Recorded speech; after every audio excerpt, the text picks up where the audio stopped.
So I had no real love at the time besides my mom, and she didn't know what to do with me. Um, After that first rehab when I was 16, I ended up going to three other rehabs, maybe four rehabs. I don't even know. I've been to five total, but four other rehabs. Going, being clean for a month when I get out, and then going right back to using for about 6 months, and then just that cycle.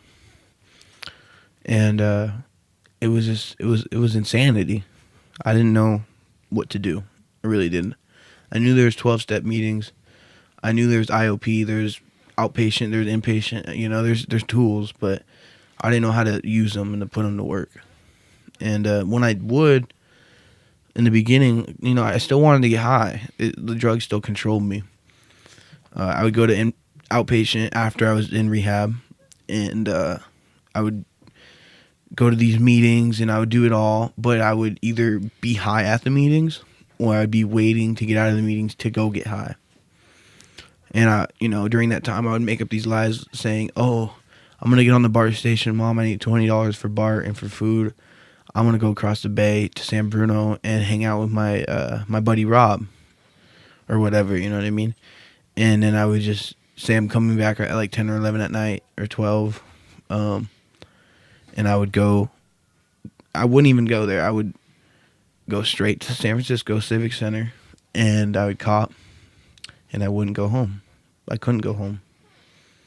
It was I didn't know what to do. And at the time I thought it was normal, you know what I mean? Even though I was mentally unstable and I didn't know what to do, you know, I felt like scared. I felt like I was gonna die, and if I were to keep going like that, I would. But I just I seen all my other friends or acquaintances out there in San Francisco, and they were doing the same thing. You know, they had the same problems. They couldn't go home. They were getting high, and it made me think like it was normal. You know what I mean? Even girls, young girls who like have everything. They, the looks, everything. And they're on a street corner prostituting or smoking crack with homeless people when they're from a middle class family. And I don't know.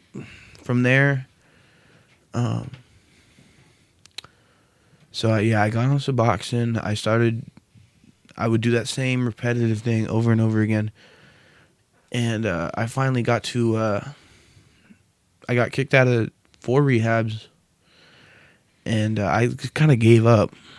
My parents kind of gave up. But they were still letting me live in the house. So they were kind of like accepting it and letting me walk all over them. I would steal whatever from them to sell or to pawn to get high. I've gotten rid of so many nice things that had value to me and that I loved, you know what I mean? Expensive stuff, whatever it is. And I eventually just had nothing. I probably had about 4 different pairs of clothes. Got rid of my phone, got rid of everything. I had nothing. Didn't have a TV in my room. Got rid of everything. Xbox had nothing of value. And at the time, I thought that was fine. Like, I thought it was normal. I don't even need that. That's how I would justify it. I was like, I don't need this. Like, Xbox is bad for you. That's how I would justify it. Sitting around playing video games is bad for you, while I was smoking an 8-ball of crack a day. And I just I had this one counselor at an outpatient program. His name was Mike, and he was a great dude, and he would just wanted to see me succeed. And we really had similar stories. I mean, he was clean for about 30 years, I think. And he was from, he did the same things I did in San Francisco in the Tenderloin. He did the same whole 9 yards. And he inspired me to get clean and to do what I wanted, to do what I'm doing now. But I never wanted to make that leap of faith and that decision, you know what I mean? And I just kept getting high. I didn't know what to do.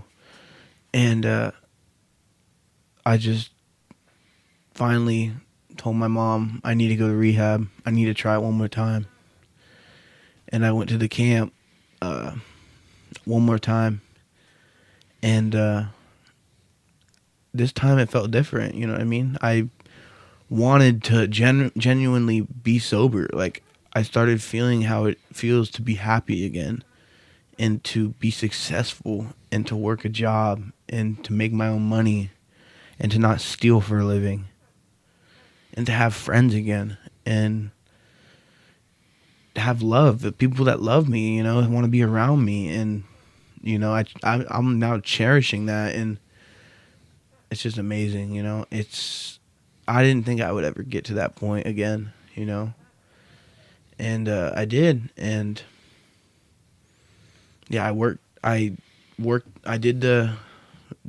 the rehab. I did everything I needed to do. I now attend meetings, and recovery's great. You know what I mean? I would have died if I would have kept doing. And this is my 28th day clean. This time, I've been clean longer before, but this time I'm actually serious about being clean. And yeah, I just pretty much just try and keep myself occupied. Go to meetings, hang out with good people. Yeah, I just kind of, like, I try not to